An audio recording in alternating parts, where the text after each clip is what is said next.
고품격 날라리 방송 한준희 장전의 원투펀치 373회 2부 시작해보도록 하겠습니다. 네, 오늘은 한장님께서 제 왼쪽에 몰아 계세요. 그 이유는 굉장히 특별한 게스트를 모셨기 때문인데 바로 축구 지도자입니다. 그냥 축구 지도자가 아니고요. 바로 스페인에서 라이센스를 따고 오신 두 분인데요. 한번 소개를 올려보도록 하겠습니다. 오동훈 코치님인데 한국 최초로 스페인에서 UEFA 프로 라이센스를 취득하셨어요. 안녕하세요. 네, 안녕하세요. 축구 지도자 오동훈입니다.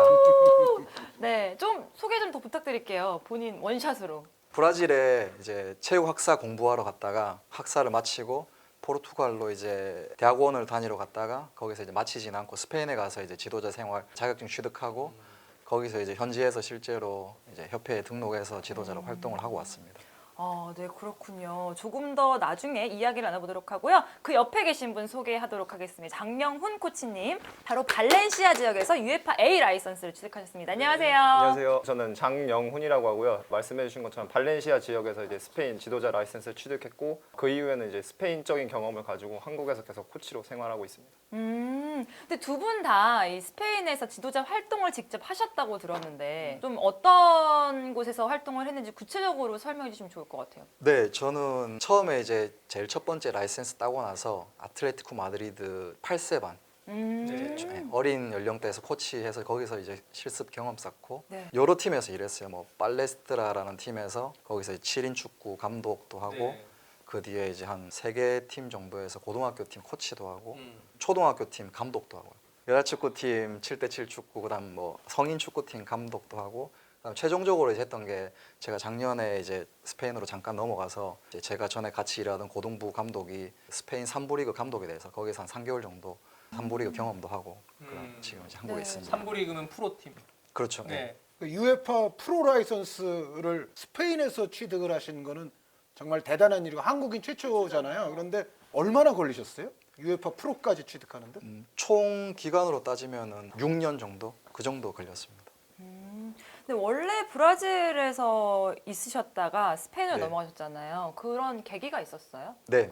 어떤? 그러니까 저는 사실 이제 브라질 같은 경우에는 이제 축구 훈련하는 스타일이 약간 우리나라랑 남미랑 좀 비슷한 스타일인데 이제 축구를 기술, 전술, 이제 체력, 심리 이런 거를 따로따로 이제 떼어놓고 각각의 그 이제 요소를 훈련을 시키는 그런 방식이다 보니까 그때 당시에는 뭘 잘 몰랐지만은 그래도 제가 생각하는 축구하고는 좀 다르다고 생각을 해서 이제 그때부터 이제 제가 대학교 졸업하기 한 1년 전부터 포르투갈이나 스페인이나 이탈리아나 이런 쪽으로 가려고 생각을 했었거든요. 그러니까 이제 따로 기술적인 부분, 체력적인 부분 이런 걸 우리나라에서 한다는 것은 훈련 중에 피지컬 훈련을 또 따로 하고 그렇죠. 또 기술적인 훈련을 따로 하고 반면에 스페인은 그거를 게임을 통해서 한꺼번에 들어갑니까?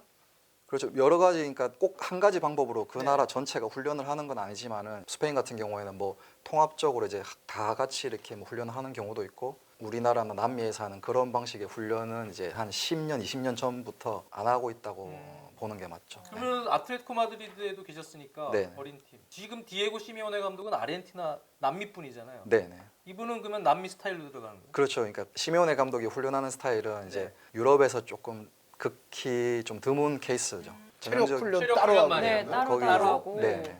굉장히 흥미로운데 장영훈 코치님은 또 어떤 팀에서 활동을 하셨어요? 저 같은 경우는 아까 말씀드렸던 것처럼 발렌시아 지역에 있었는데 그 당시 이제 글로벌 프로젝트라고 해서 이제 진행하는 게 있었습니다. 그래서 구단의 플레이 모델을 이제 좀 전 세계적으로 확장시키고 쉽게 말하면 제2의 이강인을 약간 발굴하는 그런 프로젝트였죠. 근데 한국에 발렌시아가 직접 운영하는 아카데미가 생겼었습니다. 그래서 구단에서 직접 뭐 스페인 코치 같은 경우도 보내고 거기서 좀 어떻게 보면 일손이 필요했던 거죠. 스페인 쪽인 지식이 있는 지도자적 지식이 있는 인재가 필요해서 그 당시 좀 타이밍이 맞아가지고 그때부터 저는 이제 계속해서 한국에서 일을 해왔는데 계속해서 스페인 지도자들이랑 같이 일을 했습니다.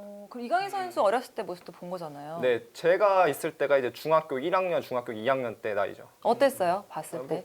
저 같은 경우는 프로 산하 구단이기 때문에 정말 좋은 선수들이 많이 모이지만 그 선수들 중에서도 항상 손에 꼽히는 유망주 중 하나였고 결국엔 그 입지가 지금까지 이어와서 프로팀까지 들어가지 않았나 그렇게 생각합니다. 그 장영훈 코치는 특히 발렌시아에 있었으니까 이강인 선수에 네. 대해서 또 왔을 때부터 봤고 네. 관심 많을 텐데요. 네. 이강인 선수가 처음에 왔을 때 느낌하고 이제 지금의 행보에 대해서 어떻게 좀 보십니까?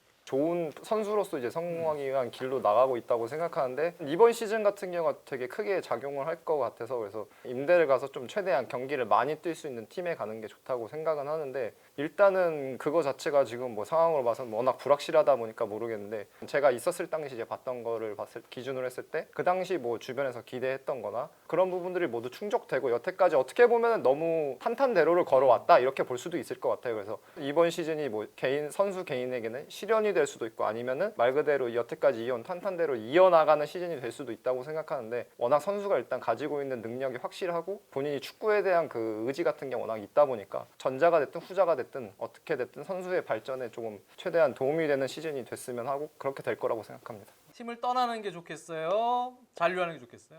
이강인 선수 그냥 임대 완전 이적은 말고 네, 임대 임대요. 스페인 네. 내에서 네. 임대로 가는 게 좀 더 낫지 않을까 네. 그렇게 생각. 완전 이적은 발렌시아가 네. 허용할 네. 리도 없어요. 네. 허용할 까닭이 없는 아. 것이 간판 유망주로 키워온 선수에다가 바이아웃까지 엄청나게 걸어놓은 선수를 제대로 써보지도 않고 내줄 리가 없잖아요. 예, 완전 이적은 현실적으로 좀 어렵고 그래서 임대를 추천을 하는 거죠. 네. 네.